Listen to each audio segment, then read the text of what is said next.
I've helped many, many, many children, thousands of children all over the world. Cancer kids, leukemia kids. He's a humanitarian.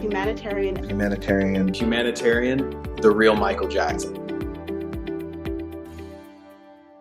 How you doing? Doing fine. Thank you for asking. No problems at all. Thank you so much for chatting with me. I know it's a bit weird getting a message from some rando over the other side of the world saying, would you like to chat about something that happened 33 years ago? But I really do appreciate it. So to give you a bit of a backstory, I wrote a book in 2018 called Humanitarian, The Real Michael Jackson. It just basically goes through all the hospitals and orphanages that he visited and all the kids he helped over his career. And it's quite an extensive book, something that's not heard a lot about Michael Jackson. So I was a fan in the 80s and 90s, and it just became a passion to share those stories. And this year, the book's getting turned into a podcast. So I'm trying to track down people that might have some stories. And I found your name in a Facebook group and thought you might have a interesting story to tell us. So I suppose I'll start by saying thank you for joining. Thank you for having the chat with me. Tell us a little bit about yourself and Stockton and what it was like growing up there in the 80s. So for myself, growing up in Stockton, California, I lived in the neighborhood near Cleveland Elementary School, and actually attended quite a few different elementary schools there. But Cleveland was one of my first ones. It was actually kindergarten, first grade there. So it was one of my earliest memories of my childhood and growing up in Stockton around my friends and neighbors. And so unfortunately, with that event that happened in Stockton, was one of the first major school shootings, school massacres in the United States prior to Columbine, really making history on the map, if you will, for tragedy. So for me, being such a young age, such an impressionable age of 5.5, 6 years old, is really nerve-wracking to say the least, or traumatizing for a lot of us. Yeah. So just going to Cleveland Elementary, it's just like you would hear in several other stories. You never would expect it. I know Stockton doesn't exactly get the best rap for being a peaceful city, but Stockton itself has some really great people there. And so that event really shook the community down to its core when it happened there initially. So Yeah. How old are you now? I am 39, about to be 40 in July. Okie dokie. So in 1989, you would have been 6, did you say? Just about 6. Yeah, like 5.5 pushing 6. So interesting enough, the memories from that event is still very vivid, still very clear. Can remember it just like it was yesterday, as far as what had happened, and just reminiscing with some fellow classmates. We actually, some folks of mine on Facebook have mutual friends that actually attended the school as well. We didn't know each other at the time, but they had attended the school as well.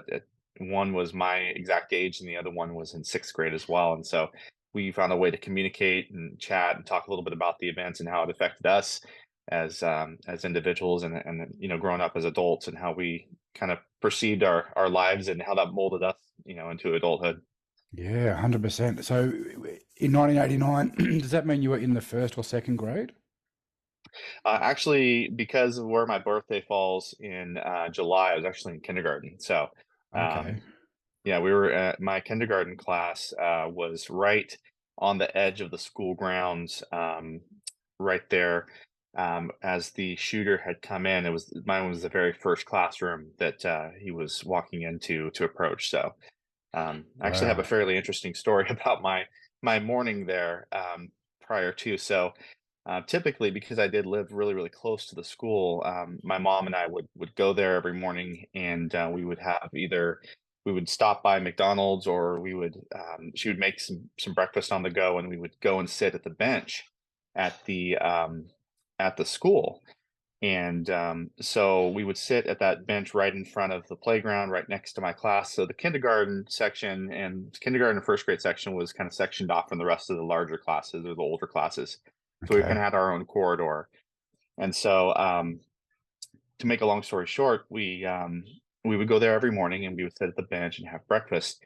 And the morning of the shooting, we were actually running late to school, and she had to go to the DMV to take care of her registration for her car for the Department of Motor Vehicles. And so Yeah. um, we were standing in line for a good hour at the Stockton DMV. And before at that point in time, there was no major social media, and nothing had broke out on the news yet. And so when we had arrived, the shooting had just taken place. And so we were trying to get around to the school. My mom was a nurse at the time, and so we were actually trying to get to the school. And she drove around on the backside where the shooter had set his car on fire, and he was actually out being pursued by the police department at that point in Wow. time. And so as a nurse, she ran out and told me to stay in the car, and she went out to go treat some of the kids that were out and were injured and shot on the playground. So for Wow. me, it was a very vivid day, just being involved in that because in hindsight, had we been there that morning, just sitting on that bench, that was exactly the spot that he had walked in and entered the school campus. So we would have been the very first ones he saw as he approached the campus. So needless to say, I don't think I'd be Wow. sitting here having this conversation with you had that not happened. Wow. That gives me chills. Yeah, it Um, still gives me the chills to this yeah. day. So for people that are listening, can you tell us in your words what happened on that day, January 17th, 1989, that has put Cleveland Elementary on the map? So that day when the shooting happened, the the shooter came on the campus and opened fired and killed 5 students, wounded dozens of students, and killed a teacher as well. And I think he also wounded another teacher. The shooter, his name was Patrick Purdy. He was actually a former student of Cleveland Elementary and had a strong hatred towards Laotian and Cambodian children in the Stockton community. Obviously, someone who suffered from a lot of mental health problems, schizophrenia, things of that nature, and decided to take it upon himself to go back onto the campus and seek out revenge against those minorities on the playground, and came on campus with an AK-47 assault rifle and shot multiple children at point blank range, and then proceeded to flee from the police as they were pursuing him, and wound up taking his own life as well in the process afterwards. Yeah. And so you told me that you've rocked up to school and this is all happening. You've sort of got there right in the middle of it. How did you find out that this is what's going on? How did that become apparent? So we got there, and as we were approaching the school, there were ambulances everywhere. Um, there were cop cars everywhere. My mom wasn't too sure what exactly was going on. There was so much chaos going on at that moment, because going back and looking at it, this was one of the first major school shooting events that had happened in the United States. So there was really no protocol for, first responders and police officers. There wasn't a lot of formalized training on how to combat a an active shooter, let alone on a campus. Yeah. There'd been like bank robberies in the town and things like that, but no one had ever prepared any of our first responders or any of our city officials to combat that type of behavior. So it was really really challenging, I think, for the city and for the parents and the students there. Like I said, it completely shook the entire core of Stockton down to its bare bones, if you will. So Yeah. it was very much an impactful event that not only affected the city, but affected the entire United States. Like I said, it was one of the first shootings here in the United States, and there really was never a plan for it. Yeah. Nor should there be, really. Um, if things were different. I do want to take a minute and just actually mention the names of the 5 kids, because I think it's important those names are remembered and are spoken about, not forgotten. So their names were, and correct me if I'm wrong if you know any better, Rathana Orr, who was 9, Ram Chun, who was 6, Sokim Ann, who was 6, Ewan Lim, who was 8, and Thai Tran, who was 6. So I just wanted to mention their names because I think it's important that those names are not forgotten. And what a horrible, traumatic day for everybody involved, the kids, the teachers, the parents. Did you go back to school the next day? So they had canceled school, obviously that day for what had happened, and there was actually a few days where they had school canceled as the officials were doing the crime scene walks, and so that the entire school was taped off. I'm trying to remember back as far as when we returned back. I believe we went back about 2 days later, and surprisingly, at this point in time, it had gotten a lot of media attention. The news cameras were out, full full strength, if you will, going up and down the neighborhoods, knocking on doors. And there's actually a small clip of me on our local news station, KCRA Channel 3, where they came out and interviewed both my parents the day that I was getting ready to go back to school. And really, really emotional time for the students and the families. We were going back, and so we were very fearful. We didn't know what to expect from our school. We didn't know what support was going to be there for us, and so a lot of parents elected to not have their kids go back to school. But I myself really, really enjoyed going to school and being around my friends, and I really wanted to be there Yeah. for my friends, especially because one of my good friends was actually shot and injured in the leg. And so he was going through his own, challenge, getting, hospitalized, and his brother was, trying to be there for him and go back to school. So, it was a very, very challenging time for all of us, especially at such a young age. Yeah. And was there supports for you when you got back in? So initially, there really wasn't. The school had set up counseling sessions with counselors just the first couple days there, where they were talking a little bit about, do you feel safe? Just real generalized questions. But Yeah. um, talking with my parents and going back as far as the aftermath of it, it gets a little bit more blurry as as it goes further past that event. But um, I do remember that the parents were encouraged to seek outside counseling for the students that had the PTSD, things of that nature from the event. So I do remember I did attend some form of counseling with a therapist for a couple sessions, and just talking a little bit about what happened and how I felt, and really just seeing what I think they're really just trying to get a baseline as how it affected me from a mental standpoint. So, but I do Yeah. know that there was lot of frustration at that point in time for the school not really having an extensive type of therapy. Nothing from what we would see today from an emotional support standpoint. Of course. Um, wow. So, okay. And then, so fast forward a couple of weeks, and it became, first of all, were you a Michael Jackson fan back then?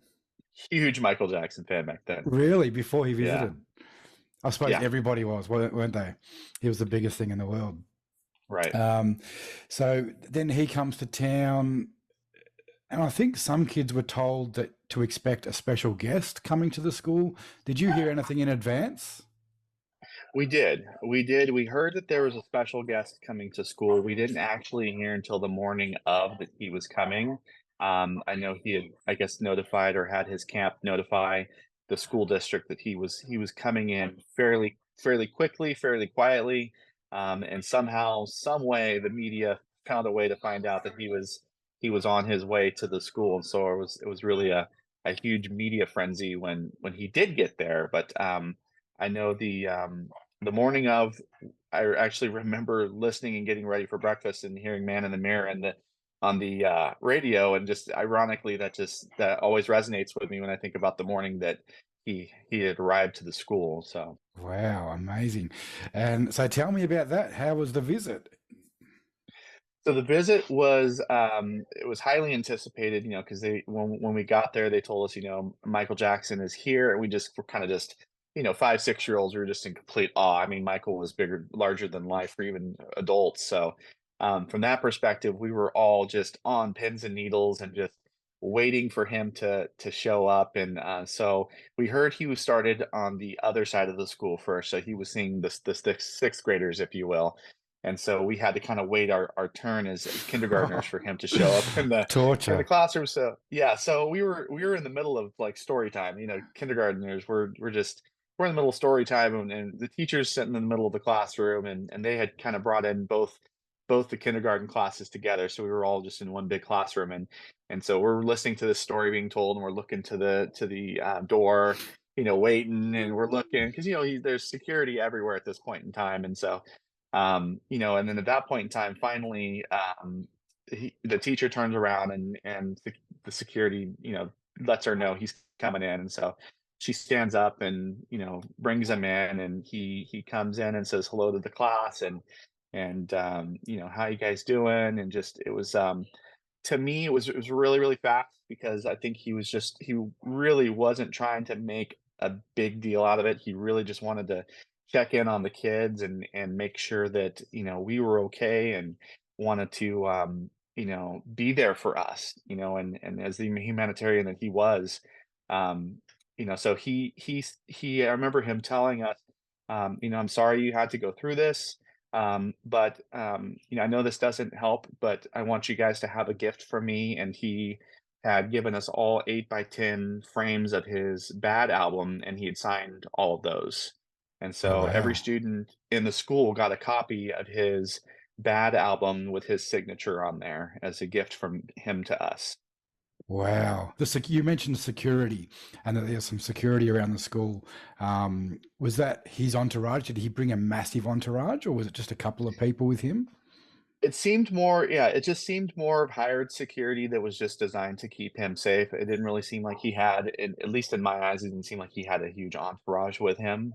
I believe he had come in via helicopter, from what I understand, and so I'm not too sure how many people he actually had from his camp with him. So Have you still got that bad album?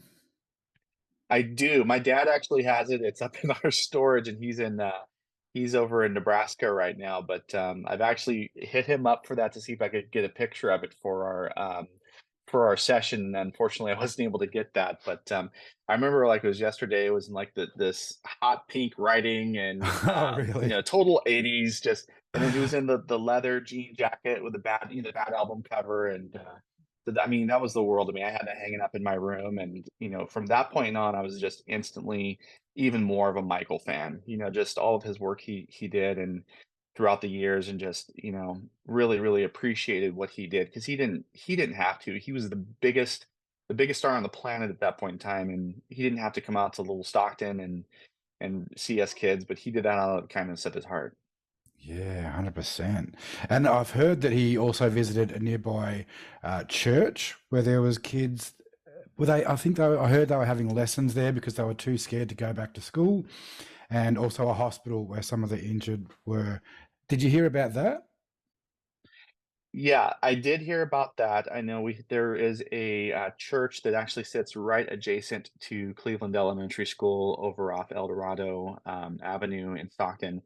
So it also has a school there as well. So I know he had gone over there and tried to do a visit as well. And then the hospital is St. Joseph's Hospital that all the students were taken to and treated at.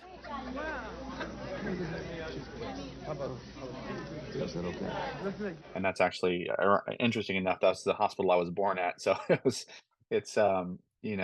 it was pretty special, and they were actually their burial sites there where the children were buried was the cemetery right next to St. Joseph's Hospital where they had the services for all the students there. So it was like I said, the city had jumped in to help out with all the services, and the school district. It was really a community effort to recognize these fallen children that had to, you know, had to pay the ultimate sacrifice just for being children, unfortunately, due to that situation. Yeah, it's horrible. Um, what effect, I know it's a hard question, but what effect do you think Michael's visit had on the kids and the teachers and the community? I think for that time and place and moment, it really made everything go away because he was just so, like I said, so much larger than life that it it really gave us a spark of hope. His music was always extremely inspirational, and just whenever you put it on, you can resonate whether you're in a good mood or a bad mood. It just it sits with you and it impacts you. So for him to visit like that and really offer that that autograph for all of us kids, it didn't change the fact that situation had happened, but it sure made it a lot easier to swallow and kind of get out of reality for at least a few seconds for us. So in Yeah. that aspect, I do appreciate what he did, and that still sets with me to this day. Excellent. And I know some of the teachers created a group called clevelandschoolremembers.org, where they're lobbying for tighter gun laws and gun reform and the government to look at their gun laws. And I don't know if you know about Australia, but in Australia in 1996, we had a mass shooting in Port Arthur in Tasmania where 35 were killed and I think it was about 25 injured. And the government banned guns from that day forward in 96. They offered cash incentives for people to hand in their guns. And obviously you can still get them if you're for sporting or hunting, police or security, but they have to go through very strict, stringent tests, mental health checks, criminal checks, and make sure they're people of good character with a good reason to access them. Are tighter gun laws something you would like to see in America? I think from so in that perspective, I hunted as well with my dad. I was a hunter, and so I was well, I didn't necessarily hunt at that age, but I was learning to, and so I would always tag along with him to go hunting, and I was taught at a very early age of respecting a weapon and understanding the dynamics of what it can do, and always treating the gun with respect and never pointing it towards anyone, things like that. But to talk to a little bit to your point, I think that the nation and California, I think, is doing a good job as far as kind of leading the pack in reform. But the nation itself definitely needs to take a look at what we're doing to continue to protect our citizens here and protecting our kids, most importantly. Um, I definitely think that more stringent background checks need to be done for people, just because California in particular, during the Reagan administration, really, when he was in office as president, really did away with mental health facilities. And so there is a huge crisis in California with mental health and across the nation as well, even with homelessness. I mean, it's running rampant. And so, Yeah. in respect to that, not to go too far down the rabbit hole, but if we are going to continue to allow weapons and people to own weapons and exercise that Second Amendment, that we need to make sure that the people that are getting the guns in their hands are in their right state of mind and they are being evaluated and looked at. I mean, I think Australia having that psychological evaluation is a huge piece right there. I think that would eliminate a lot of unnecessary events where people who might be on the edge could not have guns in their hands. I think there needs to be some type of baseline mental health status for you to be able to own a gun. Yeah, 100%. I know, just looking from the outside from over here, it breaks our hearts to see the shootings that go on in America. I think on a daily basis now. It's horrible to watch. So hopefully something does get done about it. And as you said, mental health is a big part of that. So if that can be looked at, that'd be awesome. Is there anything that you wanted to add about the visit, about Stockton, about yourself? I just think that whole scenario, kind of going back to when we first opened up the conversation, it really helped mold me to the person that I am. even speaking with some of my classmates, and I'm happy to share after this interview some of their information if you'd like to gather some more insight from a different perspective. But, one of my friends went on to become a police officer for Stockton PD, and he used that sole event as his motivation to try to help keep the streets clean and protect our youth. And he still advocates for gun control and for active shooter drills and things like that. Just really, really much of a humanitarian himself. I myself got down in the criminal justice field and was worked in probation and rehabilitation to help change lives. I worked for the better part of about Wow. 6.5, 7 years with at-risk youth, 14 to 18, and really try to help change lives for the better. So I think that event, everyone who came out of that event came out changed. We came out stronger. We came out more knowledgeable about situations that can happen, and that no one's an exception to the rule to tragedy. And Yeah. just studying criminal justice, I learned very, very early in my careers that crime doesn't have an address and it doesn't discriminate. It can 100%. happen anywhere at any time. So um, I've moved on into healthcare now, and so I'm a healthcare administrator for skilled nursing, and so now I teach Wow. my team and my nurses to be on the lookout. And it's sad that you would think in a healthcare setting that something like that would happen, but it has happened.